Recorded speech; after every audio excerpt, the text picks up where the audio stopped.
मैं सभी को नमन करता हूं और आपके अंदर जो दिव्य परमात्मा है उनको भी मेरा नमन। जय सीताराम, जय सीताराम, जय सीताराम। मंत्र योग के अंतर्गत हम लोगों ने भक्ति, शुद्धि, आसन, आसन भेद, आसन क्रिया और पंचांग सेवन, इन अंगों को हम लोगों ने पूर्ण किया। आज का जो अंग है जिस पे हम लोग चर्चा करेंगे वो है आचार। ये सबसे महत्वपूर्ण अंग, क्योंकि इसके ज्ञान के बगैर मनुष्य भटक जाता है।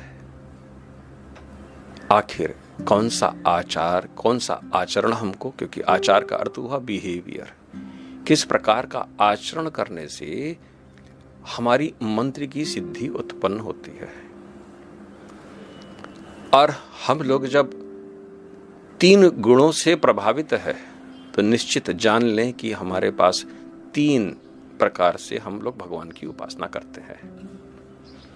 क्योंकि तामसी पुरुष का अलग उनका आचरण होता है, राजसी का अलग आचरण और सात्विक का अलग आचरण। आखिर हम आचरण की जब बात करते हैं तो अब हम लोगों को भली प्रकार से समझ लेना चाहिए कि इन्हीं गुण के कारण ही मनुष्य की 3 प्रकार की स्थिति होती है, एक उत्तम, एक मध्यम और एक अधम। अधम पुरुष तो किसी प्रकार से कोई भी उपासना करता है तो वो आप समझ लीजिए कि वो तो बहुत ही बुरी हालत पे है। अगर हम इसको मनुष्यों के गुणात्मक आधार पे व्यवहार अगर हम निर्धारित करेंगे तो जिनके अंदर सत्य और सत्य ही है वही कर्मी कृतविद कहलाए। कर्मी श्रेष्ठ ऐसे लोग जिनके अंदर सत्य और रज है, रज थोड़ा सा मात्रा में, ऐसे लोगों को देवता बोला गया है। जिनके अंदर रज और रज ही है ऐसे लोग असुर, क्योंकि उनके अंदर सत्य नहीं है इसलिए वो असुर कहलाए। और जिनके अंदर तम और रज ही है, या नहीं, जिनके अंदर रज और तम होता है वो असुर, और जिनके अंदर तम वो सब राक्षस। इस प्रकार से 4 प्रकार के लोग इस संसार में पाए जाते हैं। अब इनका सबका आचरण अलग अलग है और इसी के कारण आचरण भेद यानी आचार, इस प्रकार से इसकी साइंस बनी है। अब आचार जब हम भाव स्वरूप में स्थित होने की कोशिश करते हैं, यानी कि हम 5 सगुण उपासना के अंतर्गत में 5 भाव की उपासना करते हैं, तो भगवान विष्णु, भगवान शंकर, भगवान सूर्य और भगवान गणेश, इनमें आप जैसे पूजा करें कोई आपको दिक्कत नहीं होगी। तामसी पुरुष भी इनकी पूजा करता है, राजसी भी करता है, सात्विक भी करता है, इनमें किसी प्रकार का कोई भेद नजर नहीं आएगा। लेकिन जैसे ही आप शक्ति की उपासना करते हैं, अब शक्ति क्या है? एक फीमेल भाव है और हमारे शास्त्र के अनुसार फीमेल बॉडी भी है उनकी। अब शक्ति का स्वरूप बिल्कुल अलग है, यानी एक स्त्री का अब आप किस प्रकार से उसको देखते हैं। 80 या 90% आदमी स्त्री को केवल एक ऑब्जेक्ट ऑफ डिजायर के रूप में, पूरी क्रिश्चियनिटी, पूरा मुसलमान तो 72 हुरों देखता है, और भारत देश में भी इस प्रकार से आखिर स्त्री का स्वरूप, वही स्त्री माँ के रूप में है, वही स्त्री पत्नी के रूप में है, वही स्त्री बहन के रूप में है, वही बुआ के रूप में है, मौसी के रूप में है, और वही स्त्री आचार के रूप में भी हो सकती है। लेकिन मनुष्य की जैसी दृष्टि स्त्री तत्व पे पड़ती है तो उसके अंदर वासना इत्यादि सब जागृत हो जाते हैं। अब स्त्री का रूप, अब कोई सुंदर दिव्य स्त्री हो तब तो फिर आप समझ लीजिए कि महिषासुर और रावण और मधु और कैटभ, शुंभ और निशुंभ, ये सब मोहित हो गए। यही शक्ति भगवान की माया स्वरूप के अंतर्गत भी है। और जब स्त्री के साथ मनुष्य का आचार भिन्न भिन्न हो सकता है, तामसी पुरुष, राजसी पुरुष और सात्विक पुरुष का, इनका अपना अपना आचरण होता है स्त्री तत्व के प्रति। वही सात्विक पुरुष सबको सब स्त्रियों को माँ और बहन के रूप में देखता है, और राजसी कुछ न कुछ इच्छाओं की पूर्ति हो जाए स्त्री को भोग रूप से देखता, और तामसी पुरुष तो पूरा केवल और केवल भोग ही इत्यादि। अब यहाँ पर आचरण का भेद हुआ है। लेकिन जबकि जो शिव की उपासना और शंकर भगवान के जितने भी स्वरूप हैं उनकी उपासना, भगवान विष्णु और विष्णु भगवान के जितने भी स्वरूप हैं उनकी उपासना, और इसी प्रकार से गणेश भगवान और सूर्य भगवान की जितनी भी उपासना होती है वो सब उपासना पुरुष के रूप में है वो, और उसके लिए किसी प्रकार का, क्योंकि एक पुरुष दूसरे पुरुष के साथ कैसा संबंध रखना चाहता है, तो आप समझ सकते हैं वहां पर तो एक दो ही प्रकार के आचरण दिखाई पड़ते हैं। लेकिन स्त्री रूप को चूंकि मनुष्य की और ऐसी प्रवृत्ति है, और हमारे संस्कारों के मद्देनजर हम अगर देखें तो स्त्री वाम रूप यानी वाम स्थित है, यानी हमसे वाम यानी हमसे लेफ्ट में स्त्री का जो स्थान है। शरीर को भी अगर हम ध्यान पूर्वक देखें तो शरीर भी हमारा वाम में स्त्री तत्व और राइट में पुरुष तत्व है। अब इसी कारण यहां पर तीन आचार हो जाते हैं, एक दिव्याचार, एक दक्षिणाचार और एक वाम आचार। अब वाम आचार के अंतर्गत में स्त्री यानी कि शक्ति की उपासना, अब शक्ति की उपासना में तीन प्रकार की उपासना है, लेकिन बाकी जो पुरुष की उपासना है उसमें केवल दो ही प्रकार की उपासना है। इस बात को भली प्रकार से समझ लें। तो आप अगर शंकर भगवान की उपासना करते हैं तब तो फिर कोई दिक्कत नहीं है, उसमें केवल दो ही प्रकार के आचरण आपको, यानी या तो दिव्याचार या आप।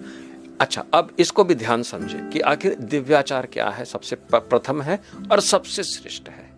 दिव्याचार में आपके अंदर केवल सात्विक गुण के सिवा और कुछ भी नहीं है, न राजसी गुण है न आपके अंदर तामसी गुण है। तो सत्य और सत्य यानी कृतविद, यानी जो बहुत ही उच्च शिरोमणि है, जो जीवन मुक्ति को प्राप्त कर लिए, अब उनका जो आचरण होता है भगवान के प्रति वो दिव्याचार का होता है।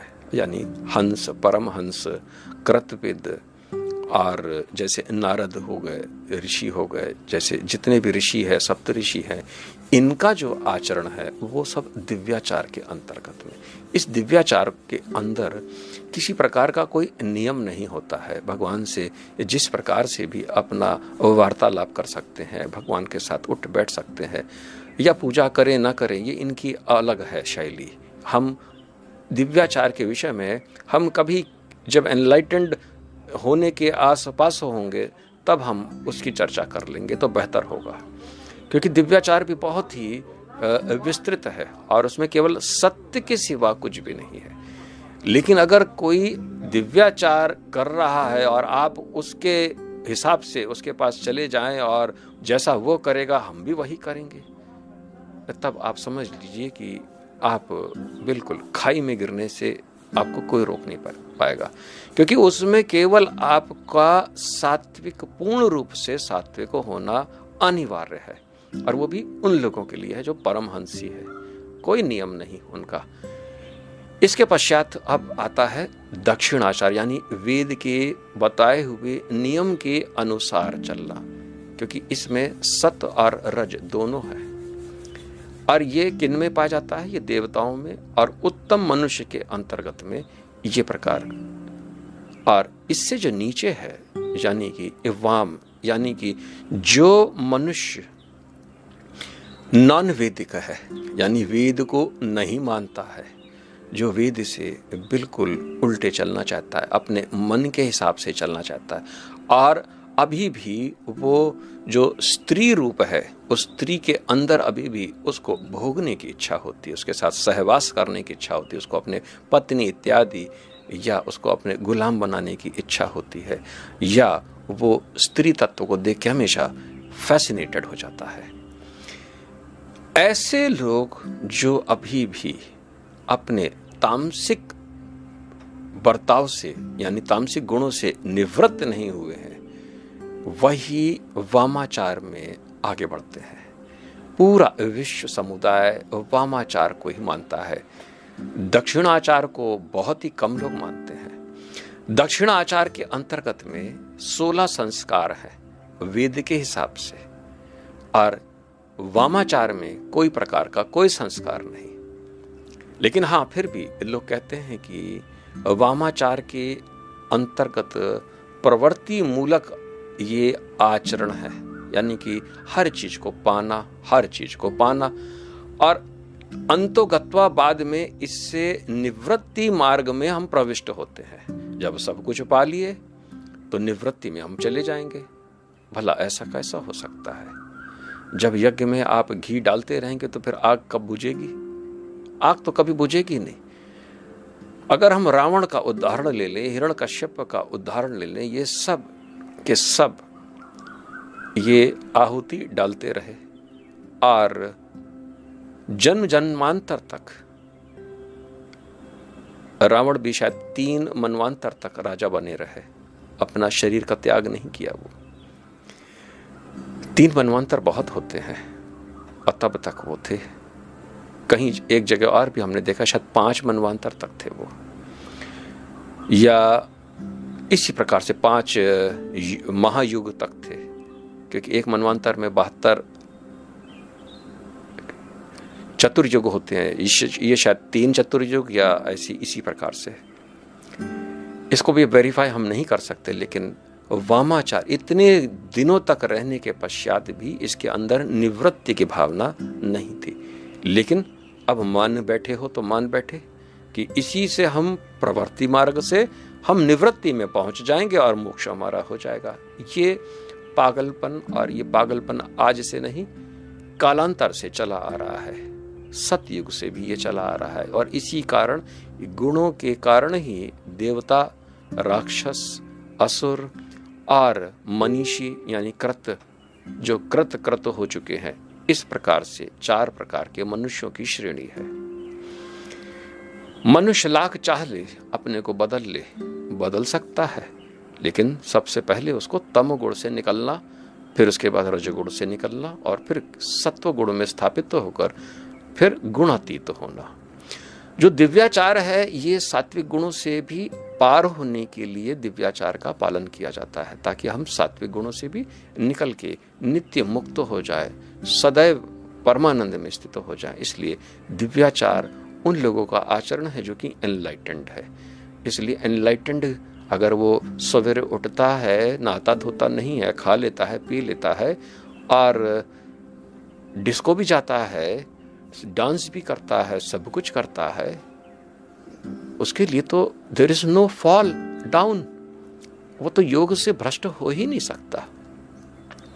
एक बार मुक्त पुरुष इस संसार में दोबारा गिरता नहीं है, वो चाहे कुछ भी कर ले, क्योंकि वो अपना लाइफ एग्जिस्टेंस में एक साथ जोड़ लेता है। यही दिव्याचार है। इनको आप समझ नहीं सकते। बेहतर होगा कि ये इनको आप दूर से ही प्रणाम कर लें तो बेहतर होगा। इनके आप आचरण को ग्रहण भी नहीं कर सकते कि इनके पास किसी प्रकार का कोई राइट्स नहीं है, और राइट्स नहीं है इसलिए मुक्त है, और मुक्त है इसलिए एक बार मुक्ति को प्राप्त होने के बाद भला इस संसार में वो दोबारा गिर सकता है? नहीं। वो समस्त कर्म कर ले, समस्त पाप कर ले, समस्त पुण्य कर ले, वो आपकी नजर से, लेकिन वो हमेशा ब्रह्म में ही स्थित रहता है। इसलिए दिव्याचार के विषय में हम ज़्यादा बात आज नहीं करेंगे। आज हम लोग केवल और केवल दक्षिण आचार और वाम आचार के विषय में बात करेंगे। अब जो दक्षिण आचार है यही वैदिक मार्ग कहलाया। आखिर दायां हिस्सा, इसी को दक्षिण कहा जाता है। दक्षिण आचार ही उत्तम है। इसमें मनुष्य यज्ञोपवीत के सहारे, यज्ञोपवीत को प्राप्त करके और 16 संस्कार में वो अपने को, उसमें एक संस्कार के बाद दूसरा संस्कार, दूसरा संस्कार के बाद तीसरा संस्कार, और अपने कर्मों को पहले प्रवृत्त होता है। जब जवानी में महसूस हो जाता है, यज्ञोपवीत हो जाता है, फिर धीमे धीमे निवृत्त होना शुरू होता है। यानी मन के अंदर से चीजें को अटैचमेंट धीमे धीमे कम करना आरंभ करता है, निवृत्त होना, और इस निवृत्ति से ही उसको मुक्ति का लाभ प्राप्त होता है, यानी वेद के मार्ग के अनुसार। वामाचार केवल शक्ति की उपासना के अंतर्गत। अब 5 प्रकार की उपासना संप्रदाय है। एक ऐसा संप्रदाय जो कि केवल शंकर भगवान की ही उपासना करता है, उनको शैव बोला गया। एक ऐसा संप्रदाय जो केवल भगवान विष्णु की ही उपासना करता है, उनको वैष्णव। और एक ऐसा संप्रदाय जो यज्ञोपवीत इत्यादि करके फिर वो शक्ति की उपासना करता है, क्योंकि गायत्री मंत्र लेना यानी शक्ति की दीक्षा लेना, और वो शक्ति की, ये ही अक्सर इसमें दिक्कत होती है। और एक ऐसा संप्रदाय जो कि सूर्य भगवान की उपासना करता है, उनको शौर्य संप्रदाय कहा गया। और एक गणपत भगवान की उपासना करते हैं, ऐसा संप्रदाय, ये गणपत्य ऐसा संप्रदाय, उपासना संप्रदाय। सबके अपने अपने विशेष धर्म है, लेकिन शक्ति के ही अंतर्गत मनुष्य की भावना बिगड़ जाती है, क्योंकि वहां पर शक्ति के दर्शन, वे माया के दर्शन करता है तो शक्ति के दर्शन हो रहे हैं उस समस्त भाव की। अब इनके अंतर्गत भी बहुत सा भेद आपको दिखता है। हम किसकी उपासना करें? काली की करें जो तमोगुण को की अधिष्ठात्री देवी है, या हम लक्ष्मी जी की या महालक्ष्मी की या उनकी विभूति या उनके अवतार की उपासना करें जो कि रजगुण से संपन्न है। और तीसरी एक है जो सात्विकी है, सरस्वती इत्यादि, सावित्री, गायत्री, ये सब ये सात्विकी है, या हम उनकी उपासना करें। तो अगर हम इन तीनों की उपासना करते रहेंगे तो हम तुरीय गत, अपने जीवन में तुरी गत को कैसे प्राप्त करेंगे, यानी तुरी की गति को कैसे प्राप्त करेंगे? क्योंकि इन्हीं में ही हम समा जाएंगे। तो आखिर हमको तुरीय गति की में जो शक्ति है उसकी भी उपासना हमको करनी चाहिए। अब इसी में सब कुछ गड़बड़ हो जाता है, यानी कि जब हम शक्ति और पुरुष को मिला देते हैं। जब हम शक्ति की उपासना करते हैं तब ऐसी स्थिति पर हम, चूंकि हमारे पास ज़्यादा बुद्धि नहीं है, और हमारे पास जब ज़्यादा बुद्धि नहीं है तो ऐसी स्थिति पर हम लोग जब शक्ति की उपासना करते हैं तब वामाचार में हम लोग को ज़्यादा ध्यान जाता है। आखिर वामाचार में क्यों जाता है? क्योंकि स्त्री अभी भी हमारे मन के अंदर एक विलास का केंद्र है। मन हमारा उस प्रभु को भी भोग की सामग्री के रूप में, कि इसी प्रकार से अप्सराओं का हम लोग चयन कर लेते, अप्सराओं को भी संग बिताने के लिए उनको अपने वाम मार्ग में तक हम लोग चाहते हैं कि हाँ, विश्वामित्र भी जिस प्रकार से अपने योग भ्रष्ट हो गए थे, इसी प्रकार से शक्तियों के साथ भी हमेशा इसी प्रकार से होता आया है। अब तंत्र इसी को कहा जाता है जो वाम मार्ग है। मनुष्य के अंदर उस दिव्य शक्ति को भी अपने वाम में बैठालने की जो प्रबल इच्छा है वही वाम मार्ग कहलाया। कोई मन से नहीं कहता है, लेकिन उसके अपने आप ही वेद के हिसाब से चलने पर सारा संसार में सबको एक दृष्टि, यानी सबको माँ और बहन के रूप में देखना है। लेकिन अभी अंदर अतृप्ति है, तो ऐसी स्थिति पर वो वेद के मार्ग से चलेगा क्यों? इसलिए जो तंत्र का वर्ल्ड है बहुत ही फैसिनेशन, यानी मन के द्वारा ही कल्पित एक ऐसा मार्ग है। अगर हम ध्यान पूर्वक देखें तो अगर हम एकल उपासना करते हैं, यानी विष्णु की ही उपासना करते हैं और उनके बगल में लक्ष्मी जी को हटा देते हैं, शंकर भगवान की ही उपासना करते हैं और बगल में पार्वती जी को हटा देते हैं, या हम लोग गणेश की ही उपासना करते हैं और आसपास रिद्धि सिद्धि है उनको किनारे कर देते हैं, और हम सूर्य की ही उपासना करते हैं और उनकी जो शक्ति है, संज्ञा और छाया, उनको भी हम किनारे कर देते हैं, तब तो फिर आप एकल की ही उपासना कर रहे हैं। इसमें कोई दिक्कत नहीं होगी, कोई भी दिक्कत नहीं होगी। लेकिन सनातन परंपरा के हिसाब से हम लोग भी भगवान के फैमिली को भी साथ में रखते हैं, और फैमिली का अर्थ है कि हम शक्ति को उनके साथ जोड़ देते हैं, यानी कि शंकर भगवान के साथ पार्वती, और जैसे ही आप जोड़ देते हैं अब यहां पर भी 3 आचरण हो जाते हैं।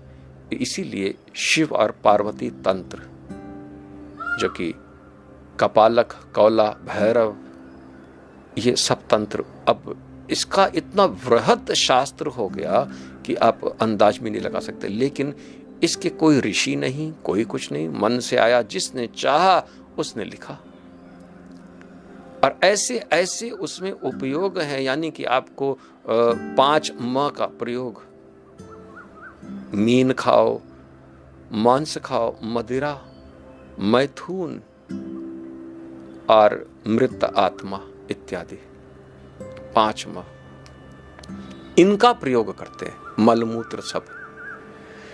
तो ऐसी विद्या जो कि तमोगुण, और धीमे धीमे जितना भी भारत है, अगर आप नॉर्थ ईस्ट की तरफ से चले जाएंगे तो वहां पर पूरा तंत्र ही है, क्योंकि वहां पर भगवान कामाख्या, जो कि सती जी की योनि वहां पर गिरी थी, वहां पर योनि की ही उपासना होती है। और वहां पर स्त्रियों के अंदर भी व्यभिचार, बिल्कुल आराम से व्यभिचार कर लेते हैं। कभी आप दार्जिलिंग जाएं, कभी आसाम जाएं, कभी आपको छोटी उम्र में ही लड़कियां अपना लाइफ पार्टनर लेकर अपना लाइफ को लिव करना शुरू करती हैं। वहाँ पर ये सब वैश्यावृत्ति इत्यादि को ज़्यादा बुरा नहीं माना जाता। वो तो नॉर्थ इंडिया और ये सब ज़्यादा मानते हैं।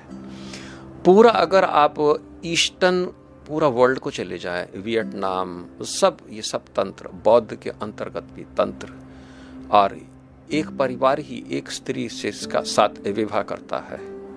पूरे अगर किसी घर में 4 भाई हैं तो पर्वतों में एक स्त्री काफी है उनके लिए। तो सब तंत्र की साधना में ही लगे हैं, सब तंत्र ही उनका जीवन है, और इसी प्रकार से वो जीते हैं। क्योंकि वाम मार्ग, और क्या नहीं खाते, ये 5 चीजों का तो वो नित्य सेवन करते हैं। अघोरी इत्यादि जितने भी जो नागा हैं, ये सब वाम मार्गी है।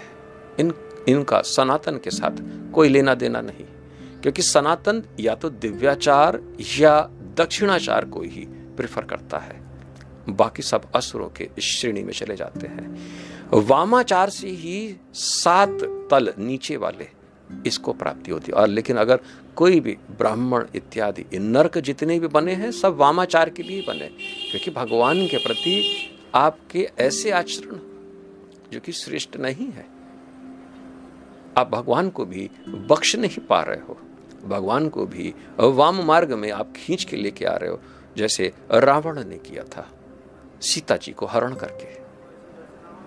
जैसे शंभु निशंभु साक्षात दुर्गा माँ को ही अपनी पत्नी बनाने के लिए उन्होंने युद्ध तक लड़ लिया और सब मारे गए। इस प्रकार का जो मन के अंदर भाव होता है वही वामाचार। लेकिन भली प्रकार से समझ लें इसको कि जब हम शक्ति को किसी पुरुष देवता, यानी 4 ही पुरुष देवता, एक शक्ति भाव, अगर शक्ति भाव को हम युगल रूप से उपासना करते हैं तब वहां पर तंत्र फिर से एक नया तंत्र जन्म ले लेता है। आखिर ये क्या तंत्र है? जैसे हमने शिव और पार्वती का तंत्र, इसी प्रकार से विष्णु का भी तंत्र है, जो कि केवल अब बौद्धों ने पूरा उस तंत्र को अपने अधिकार में कर लिया। और फिर बौद्ध अवतार को भी उन्होंने कहा कि ये विष्णु का ही स्वरूप ये बौद्ध, लेकिन दो बौद्ध हैं, एक ब्राह्मण के और एक लुम्बिनी वाले। एक गया में जन्म लिए थे, वो ब्राह्मण थे, और एक लुम्बिनी। और धीमे धीमे प्रचार ऐसा करके लुम्बिनी वाले को ही भगवान दशावतार के रूप में, बौद्ध को रूप में प्रकट कर दिया गया। ये सब तंत्र है। अगर हम कृष्ण के साथ राधा को जोड़ दें तो राधा के विषय में बहुत ज्यादा लिटरेचर नहीं है हमारे वैदिक स्कूल्स ऑफ थॉट में। लेकिन अगर आप उधर चले जाएं, बरसाने चले जाएं, तो वहां पर पूरा आदमी राधा और कृष्ण की इतनी इतिहास बता देगा राधा और कृष्ण के बीच में कि आपको लगेगा कि ये क्या बोल रहे हैं, कैसे बोल रहे हैं, जो कि वेदों और हमारे पुराणों के अंतर्गत है ही नहीं, लेकिन उनके पास बहुत लिटरेचर है। ये सब तंत्र है।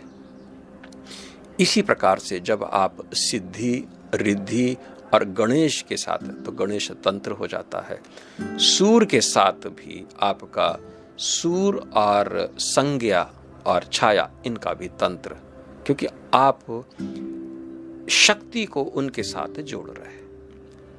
तो इस प्रकार से तंत्र इतना विस्तृत हो गया। तंत्र इतना विस्तृत इसलिए है क्योंकि हम शक्ति को युगल रूप में देख रहे हैं। क्योंकि हमारे अंदर हम परिवार हैं, हम परिवार के रूप में गणेश, लक्ष्मी और पार्वती, कार्तिकेय और शंकर, ये सबको एक साथ देखना चाहते हैं। अब यही कारण है कि भेद उत्पन्न हो जाता है कि शंकर भगवान का परिवार और भगवान विष्णु का कोई परिवार ही नहीं, केवल उनका दोनों युगल रूप से। भगवान गणेश का तो अब चूंकि वाम है इसलिए इसमें भेद है, क्योंकि उसमें तमोगुण है, जबकि भगवान में किसी प्रकार का कोई भेद होता नहीं, न भेद को रखना चाहिए। लेकिन एक स्त्री यानी एक माया उनके साथ अब जुड़ गई। अब माया जुड़ गई तो फिर आपको भी वो माया में लपेट लेगी और आपको भी भेद, क्योंकि माया के द्वारा ही भेद की उत्पत्ति हुई और माया के भेद से ही आपका जन्म, मरण इत्यादि होता रहता है। माया से जो आगे निकल जाते हैं वो दक्षिणाचार के ही द्वारा निकलते हैं, क्योंकि दक्षिणाचार को करते करते वो दिव्याचार में प्रवेश करते हैं। लेकिन वामाचार में आप बिल्कुल विपरीत, जो वामाचार है और दक्षिणाचार है, ये दोनों आपस में एक पूरे विपरीत यानी 180 डिग्री, एक दक्षिण की तरफ और एक उसके ठीक विपरीत, एक ठीक विपरीत है। इन दोनों के बिल्कुल थॉट्स, इनकी फिलॉसफी, और एक वैदिक हुआ, एक नॉन वैदिक हुआ। 72 हुर उनको चाहिए ही चाहिए। सब प्रेतों की उपासना, क्योंकि अब अतल, वितल, सुतल, रसातल, तलातल, महाताल, ये सब वामाचार के द्वारा ही, और दक्षिणाचार के से आपको भू, भुवर, स्वर्ग, मह, जन, तप और सत्य, इन लोकों की आपको प्राप्ति होती है। तो जब भी हम युगल रूप से भगवान की उपासना करते हैं तो निश्चित हमको भटकाव होता है और हमारे अंदर ऐसा लगता है कि शंकर भगवान का परिवार ज्यादा अच्छा है, भगवान विष्णु के पास ठीक नहीं है, गणेश भगवान का तो ज्यादा मालूम नहीं, सूर्य भगवान का तो कोई पूछता ही नहीं।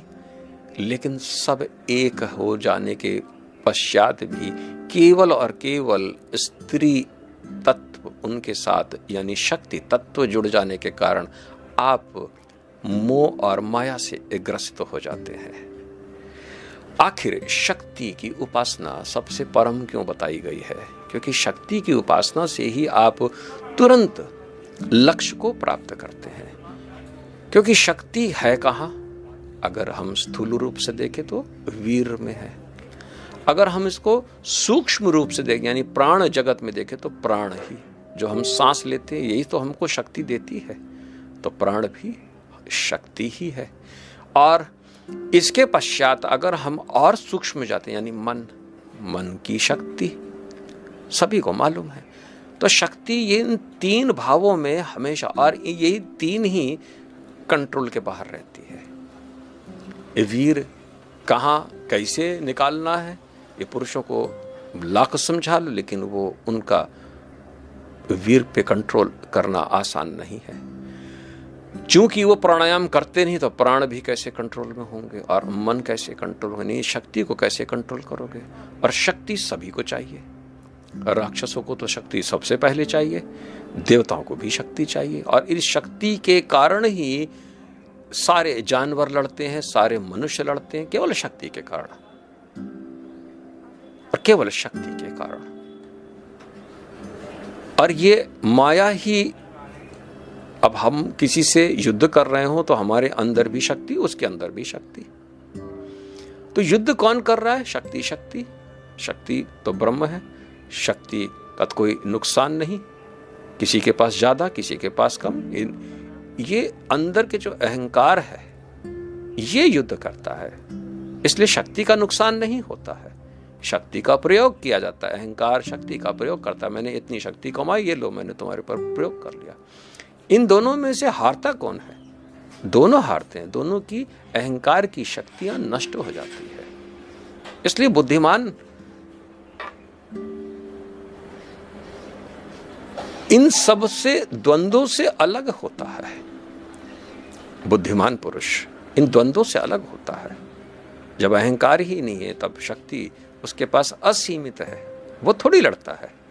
जो बुद्धिमान पुरुष होता है उसके पीछे तो शक्तियां ही शक्तियां हैं। अगर उसने कवच को धारण कर रखा हो तब ऐसी स्थिति पर समस्त, एक उदाहरण, बहुत अच्छा उदाहरण अभी दिमाग में आया, राजा भरत की। एक बार उनको पकड़ के, चोर लोग उनको पकड़ के उनका बलि देने के लिए, और जैसे ही भगवान का फरसा उनके गले पे स्पर्श किया गया, काली माँ वहीं पर प्रकट हो गई। और काली माँ को इतना शर्मिंदगी हुई कि मेरा ये भक्त, इसी को आज मेरे चरणों के नीचे। और काली माँ प्रकट होने के पश्चात उन्होंने अपना फरसा लेकर जितने भी डाकू और उनके जितने भी आदमी थे सबको काट डालकर भरत मुनि को उन्होंने दर्शन दिए और उनसे क्षमा मांगी उन्होंने। ये पुराणों के अंतर्गत में ये दृष्टांत वहां प्रस्तुत है। शक्ति की उपासना जितने भी द्विज है जो यज्ञोपवीत को धारण कर चुके हैं, वो शक्ति की उपासना, वो भी दक्षिणाचार से उनको करने का। क्योंकि सबसे पहले हम अपने वीर को के अंतर्गत हम शक्ति को, इसके अलावा प्राण के अंदर अपनी शक्ति को, और मन के द्वारा हम अपने शक्ति को जल्दी से जल्दी हम शक्ति तत्व से हम आगे बढ़ते हैं। इसलिए हम लोग सब लोग शक्ति की उपासना सबसे प्रथम करते हैं। शक्ति की उपासना इन तीनों को साधने के पश्चात ही फिर हम लोग वैष्णव, शैव इत्यादि, फिर ये युगल उपासना आरंभ हुई है। इस बात को समझ ले। लेकिन सबसे पहले हर मनुष्य को शक्ति, एकल रूप से शक्ति की ही उपासना करनी है। गायत्री मंत्र का जप करना है, क्योंकि गायत्री ही तुरीय अवस्था में ले जाने के लिए एकमात्र शक्ति है। अगर आप काली की उपासना करते हैं, आप शक्ति की ही उपासना कर रहे हैं, लेकिन उसमें आप तमो गुण के अंतर्गत ही आप रहेंगे, समाधि की प्राप्ति नहीं हो पाएगी। आप लक्ष्मी की उपासना करेंगे तो आप रजोगुण ही में बने रहेंगे। लेकिन गायत्री की उपासना करने पर, हालांकि एक ही है ये, आप इन तीनों गुणों से अलग आपको निकल जाते हैं। और जो मंत्र के अंदर परो जय सेविता, ये जो वाक्य है प्राप्ते, ये परो जय, ये शब्द ही बोलने से आप तुरी भाव में, एक पदा, द्विपदा, त्रिपदा, परोजय, तो परोजय शब्द, यही शब्द से आप तुरी अवस्था में आपको शक्ति लेकर चली जाती है। क्योंकि आप प्रार्थना कर रहे हैं कि अब मुझे, और भी ऐसी मंत्र उपासना है जैसे हम लोग कहते हैं कि ऐंग ऐम ह्रीम क्लीम चामुंडा विच, यानी हमको इन तीनों गुणों से बाहर निकालो। ये भी शक्ति की ही उपासना है। तो शक्ति की उपासना अगर हम दक्षिण आचरण से करते हैं तो निश्चित हम लोग मंत्र के अंदर शक्ति, सिद्धि, सब कुछ हम लोग जल्दी। और खास बात और आपको बता दें कि किसी भाव की फल एक ही है। शक्ति के द्वारा भी जो वैष्णव के हिसाब से जो फल की प्राप्ति होती है वो भी शक्ति के हिसाब से। अगर लेकिन हम लोग युगल जो स्वरूप देखते हैं कि गणेश, लक्ष्मी जैसे हम लोग भगवान नारायण और लक्ष्मी जी दोनों को साथ देखते हैं, यहीं पर हम लोग थोड़ा सा खा जाते हैं, क्योंकि हमारे अंदर ऐसी प्रकृति है, संस्कार है, इसलिए तंत्र वहां पर छा जाता है, वामाचार हम लोग बढ़ जाते हैं। और इसी के कारण बहुत सा आदमी अक्सर गिर पड़ा है। तो इस प्रकार से जब हमको आचरण हो जाता है, जब हमको वामाचार, दक्षिणाचार और दिव्याचार के विषय में पूर्ण हमको ज्ञान प्राप्त हो जाता है, तभी हम अपनी साधना में तत्पर होते हैं। क्योंकि अब जब मालूम हो गया है कि इस प्रकार से हमको देखना नहीं, हमको शक्ति को ही पूर्ण स्वरूप में, इसलिए शक्ति गीता अति आवश्यक है। क्योंकि शक्ति ही विष्णु के स्वरूप में, शक्ति ही शंकर के स्वरूप में, शक्ति ही समस्त ब्रह्मांड के स्वरूप में, एक एक कण के अंदर शक्ति है। और शक्ति की उपासना इसी कारण, यानी कि पृथ्वी में शक्ति, जल में शक्ति और अग्नि में शक्ति और इसके अलावा वायु में शक्ति और आकाश में शक्ति। शक्ति हर जगह है। आपको बार बार आपको क्वेश्चन करने की जरूरत नहीं पड़ती। लेकिन जब हम विष्णु भगवान की उपासना करते हैं, विष्णु को भी हम कहते हैं कि आप वायु में भी हैं, आप सब में हैं, सेम चीज है, दोनों एक ही चीज है, दोनों एक ही है, दोनों एक ही है। इसलिए सनातन धर्म में आपको निर्णय करना, आपको इतनी स्वतंत्रता दी गई है कि आप जिस भी मन के अंदर गुण हो उसी हिसाब से आगे बढ़ें। 5 भावों के द्वारा आपको बढ़ना है तो 5 की एक साथ उपासना करनी है तो 5 की उपासना भी एक साथ करें।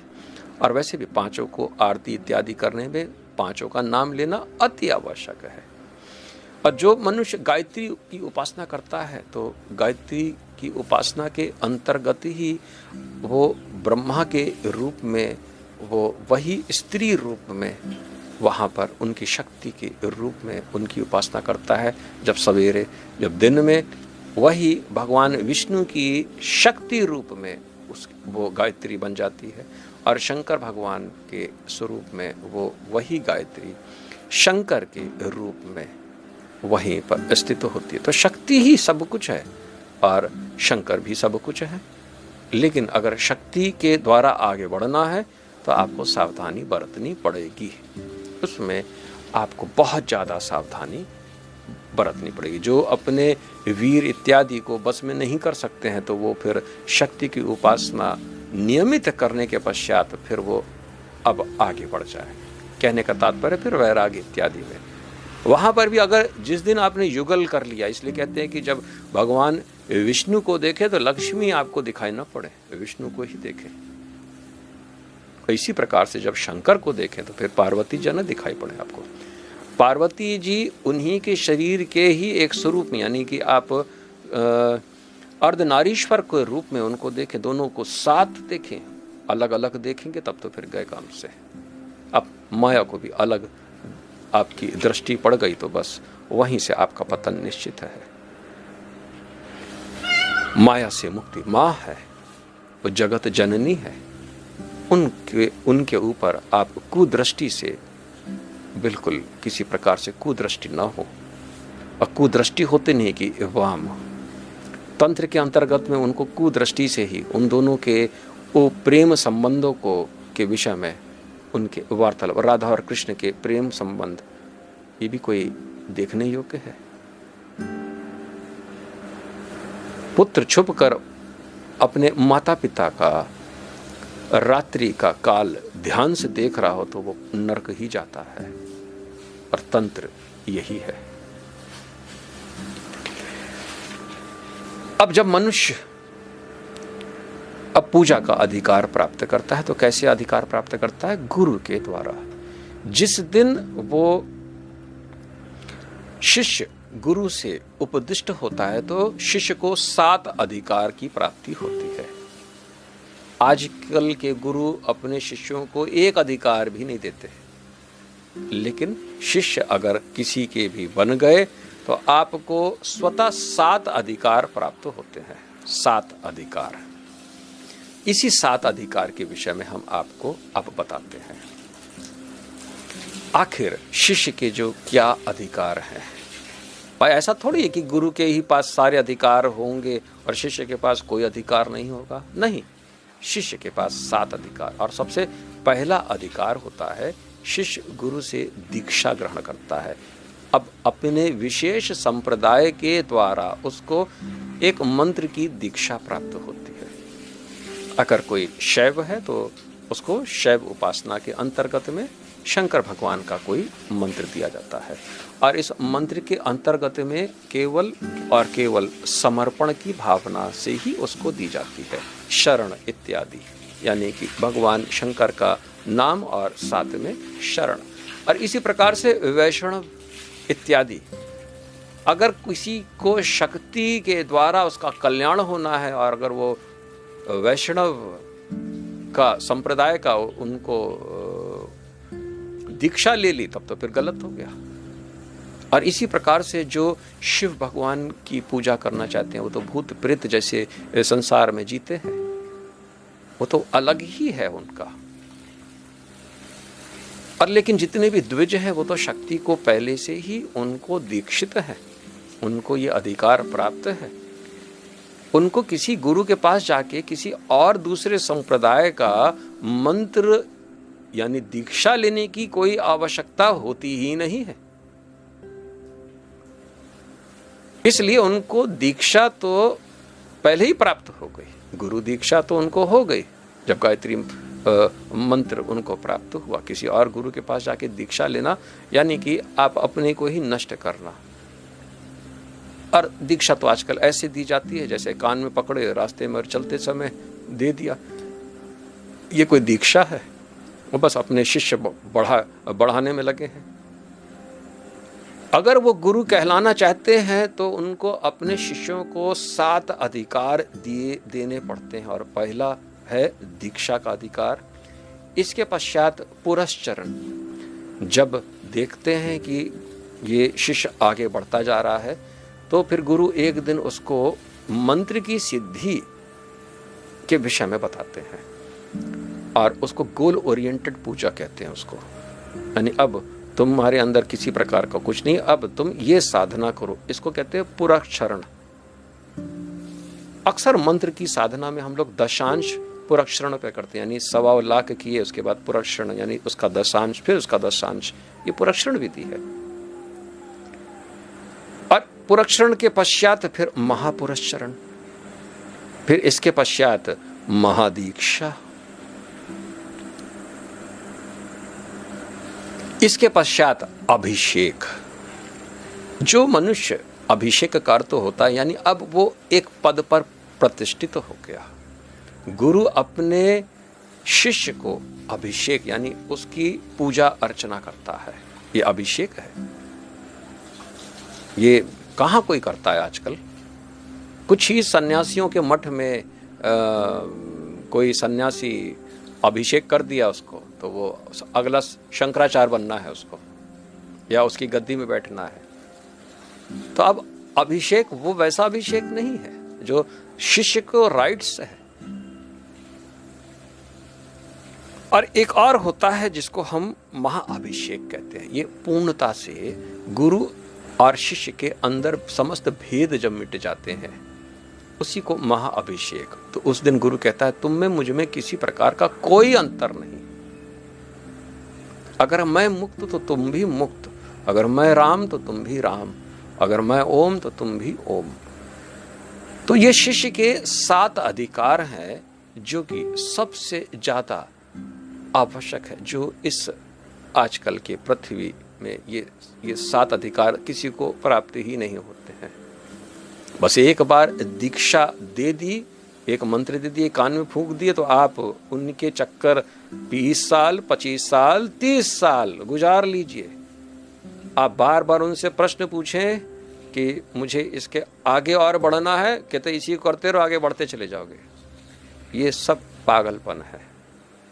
मंत्र योग के अंतर्गत एक शिष्य, अगर शिष्य बन रहा है वो, तो उसको अधिकार भी प्राप्त होने हैं, और ये 7 अधिकार उसी को गुरु के लेवल तक, इसलिए शिष्य भी गुरु बन जाता है इन 7 अधिकार को प्राप्त करने के पश्चात। कोई जबरदस्ती नहीं है, इसको आप जबरदस्ती गुरु को कान के ऊपर आपने एक बंदूक लगा दी, चलो मेरा अभिषेक कर दो, इससे किसी प्रकार का कोई लाभ नहीं है। ये तो वाम हुआ, ये तो वाम मार्ग हुआ। पर यही होता है, मंडलेश्वर के पास जाइए और आप उनको धन दौलत इत्यादि दीजिए, आपको भी एक वो अभिषेक कर देते, मंडल आपको भी मंडलेश्वर बना के आपको भी भेज देते हैं। यही चल रहा है कलयुग के अंतर्गत में। इस 7 अधिकार अगर गुरु ही नहीं मिलेगा तो फिर आपको धीमे धीमे अपने अंदर ही ये 7 अधिकार भगवान के द्वारा आपको दिया जाएगा। इसलिए एक बार आप भक्त बनकर तो देखें। शिष्य बनना, भक्त बनना दोनों एक है, क्योंकि शिष्यता के अंतर्गत भी आप भक्त ही तो बनते हैं, लेकिन गुरु के भक्त बन गए। अब भगवान के भक्त अगर बन जाए तो भी आपके साथ वही 7 अधिकार भगवान भी आपको देते हैं। भगवान आपके साथ छल नहीं करते। भगवान खुद ही आपको स्वप्न इत्यादि किसी न किसी माध्यम से आपको अपने उंगली पकड़ के आपको लेकर चलते हैं, और समस्त जब तक आप उन्हीं के स्वरूप में स्थित नहीं हो जाते हैं तब तक आपको, तो ये 7 अधिकार भी आचरण के अंतर्गत ही है, और ये बहुत ही शुभप्रद और जरूरी है। मुझे लगता है कि मैंने आचार और ये 7 अधिकार के पूर्ण रूप से हमने आपको बता दिया। अब हम लोग धारणा की चर्चा करते हैं। ये भी धारणा भी एक अंग है। धारणा मंत्र योग के अंतर्गत बहुत ही उत्तम, और जब तक ज्ञान है तब तक धारणा, और ज्ञान नहीं तो अवधारणा। अवधारणा से आप डीप स्लीप में चले जाते हैं, और धारणा से ही आप समाधि की अवस्था। अब धारणा भी 2 प्रकार से, और दोनों प्रकार से एक बाहरी धारणा और एक भीतरी धारणा। बाहर का मतलब एक हम अपने आप को अभी जैसे देख रहे हैं, आप अपने आप को देख रहे हैं, आप शरीर हैं, तो पहला बाहर से। लेकिन धारणा करता कौन है? मन, चाहे वो बाहर हो चाहे भीतरी। अब भीतरी का अर्थ हो गया सूक्ष्म शरीर। एक स्थूल शरीर से धारणा, एक सूक्ष्म शरीर की धारणा। जो भीतरी धारणा है वही धारणा, भीतरी धारणा से ही समष्टि स्वरूप आपको सिद्ध होता है, और जो बाहरी धारणा है वो व्यष्टि रूप। और जब तक व्यष्टि और समष्टि दोनों आप धारणा में दोनों नहीं कर पाएंगे तब तक ध्यानस्थ हो पाना आपके लिए मुश्किल है। धारणा अलग है, और धारणा केवल और केवल तत्व ज्ञान यानी गुरु के द्वारा उपदिष्ट तत्व ज्ञान के द्वारा ही प्राप्त होता है। मैं एक उदाहरण यहाँ पर रखना चाहता हूँ धारणा की विधि। अगर हम पुरुष सूक्त को देखते हैं तो हमारा जो मुख है यही आकाश है, और हमारा जो कंधे हैं और हृदय तक की जो भी है वो सब वायु, क्योंकि इसके अंदर वायु भरी है, इसके अंदर वायु तत्व की अधिकता ज्यादा है, सांस लेते हैं, सीना फूलता है, हवा भरी होती है इसके अंदर। और इसके पश्चात इसके नीचे जो पेट का हिस्सा है, नाभि का हिस्सा है, इसमें अग्नि तत्व, यहाँ पर पेट में जलन भी होती है, खाना खाते हैं, ऊर्जा बनती है। और इसके नीचे हमारा मूत्र का वहाँ पर पानी इकट्ठा रहता है ताकि हम लोग मूत्र इत्यादि करते हैं, वो जल का। और बाकी नीचे तो पूरा, पैरों के नीचे तो पूरा ठोस है, वो पृथ्वी तत्व। ये सब धारणा के अंतर्गत है। जब आप समष्टि रूप से पिंड और ब्रह्मांड को एकत्व करने के लिए तो एक्सटर्नल यानी बाहरी धारणा करते हैं, तो फिर भीतरी जितने भी उसके अंदर देव देवताएं हैं वो भी आपके शरीर के अंदर आप न्यास के रूप में धारणा करते हैं। उस धारणा तत्व ज्ञान के ही अनुसार आपको फलित होता है। बगैर धारणा के आप ये योग के अंतर्गत जब आप बढ़ेंगे तब इस धारणा विधि को जानेंगे गुरु के उपदिष्ट तत्व ज्ञान से, तभी इस धारणा को आप कर पाएंगे। और इन्हीं धारणा से मंत्र में शक्ति उत्पन्न होती, मंत्र शक्ति, और मंत्र की सिद्धि भी धारणा के द्वारा। आप कुंडलिनी को नहीं देखे हैं न जानते हैं, लेकिन धारणा से आप कुंडलिनी पर केंद्र करते हैं। धारणा से ही सुषुम्ना को जागृत किया जाता है। धारणा से ही प्राण को, कुंडली को जगाने के लिए, धारणा से ही सहस्त्र दल कमल में आपको पूजा पाठ करनी होती है। तो ये सब धारणा विधि, आखिर इनको कब किया जाता है ये भी हम आने वाले दिनों में आपको बताएंगे, जब हम कुंडलिनी के विषय में, मंत्र योग के विषय में। लोग पूछते हैं अक्सर कि कौन से काल ये धारणा को करना चाहिए, और इसको जैसे सो कर उठे आप, नींद जैसे ही आपकी समाप्त हुई, सवेरा बिस्तर में आपको बैठ जाना है, और बिस्तर में बैठ के ही वहीं पर इस धारणा को करना होता है। ये धारणा की विधि हम आने वाले दिनों में आपको बताएंगे। इसके पश्चात, वो धारणा करने के पश्चात, इसके पश्चात आप उठिए, आप स्नान करिए, फ्रेश होइए, फिर उसके बाद आप नित्य पूजन जो करते हैं वो करें। लेकिन जो धारणा की विधि है, इसके लिए केवल और केवल सवेरे का समय, यानी सो के उठने के तुरंत आपने मुंह धोया, कुल्ला किया नहीं किया, कोई लेना देना नहीं, लेकिन सबसे पहले उठते नहीं की धारणा। इस मंत्र योग के अंतर्गत में धारणा का जो स्थान है बहुत ही उत्तम, और किसी प्रकार से भी इसको त्यागने योग्य नहीं। और मंत्र योग के अंतर धारणा अगर आपने त्याग दिया तब तो फिर हो चुका। और धारणा अति शुभ है, अति शुभ। आपको सो के उठते नहीं कि पहले ही धारणा बना लेनी है कि मैं न मन हूं, न मैं बुद्धि हूं, न मैं पांच तत्व हूं, मैं कुछ भी नहीं, और मैं जो कुछ भी हूं वही परम, उसी में मेरा अपना स्वरूप स्थित है, और मैं दृष्टा। इसके पश्चात ही आप वहां से अपने दिनचर्या के लिए निकलते हैं। तो पूरा दिन आपसे कभी पाप होगा नहीं, और वही धारणा आपकी हमेशा बनी रहेगी। मृत्यु के समय पर भी जब प्राण छूटेंगे तो आपको भली प्रकार से मालूम होगा, उसी धारणा से ही आप जो भी दिव्य लोक में आप प्रवेश करना चाहते हैं, आप उसी धारणा के द्वारा ही प्रवेश करते हैं। तो आखिर इस धारणा को कब करना है, कब प्रैक्टिस करना है? जब नियम हमारे पास है, साधन है, एकांत है, सब सो रहे हैं, अब आपको धारणा कब करना है? तो अपने आप ही ये एक बार धारणा करेंगे, 2 से 4 दिन के अंदर करेंगे, तो उसी समय पर आपकी निद्रा रोज खुलेगी, और उस धारणा करने के बाद दोबारा आप सो जाते हैं तो कोई दिक्कत नहीं। लेकिन धारणा करना है। अब वही धारणा जब आप ध्यान में होते हैं, वही धारणा प्रगाढ़ होती चली जाएगी।